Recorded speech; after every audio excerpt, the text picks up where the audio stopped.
Recipe share করছি। ফার্স্টে আলু পটলগুলোকে সুন্দর করে কেটে নিয়েছি, তারপরে নুন হলুদ দিয়ে আলু পটলগুলোকে এক এক করে আমি ভেজে নেব। নিয়ে ওটার মধ্যে আমি ধনের গুঁড়ো, লঙ্কার গুঁড়ো, জিরার গুঁড়ো, নুন, হলুদ, তারপরে তেজপাতা সব দেব। দিয়ে ওটাকে একটু মশলাটা একটু কষানোর পরে আমি দই ফেটিয়ে দইটাকে দেবো। দইটাকে দেওয়ার পরে আলু পটল ভেজে রাখা এগুলোকে সব ওই মশলার মধ্যে দিয়ে দেবো। তারপরে ভালো করে কিছুক্ষণ ভাজা ভাজা হবে। মশলাটা থেকে যখন একটা তেল তেল মতো একটা বেরিয়ে যাবে, মানে পুরো কষা কষা যখন এই মশলাটা হয়ে যাবে, দেখো বন্ধুরা, তখন আমি সেখানে জল অ্যাড করব।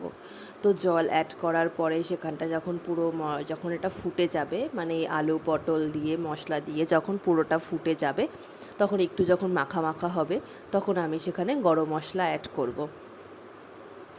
গরম মশলা অ্যাড করব। এবার দেখো আমার এই মশলাটা আর জলটা দেখো প্রায় আমার ফুটে গেছে, কতটা জল শুকিয়েও গেছে।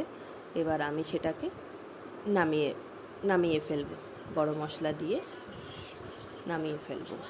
দেখো এটা কেমন হয়েছে বন্ধুরা, ভালো লাগলে লাইক শেয়ার কমেন্ট করে জানিও।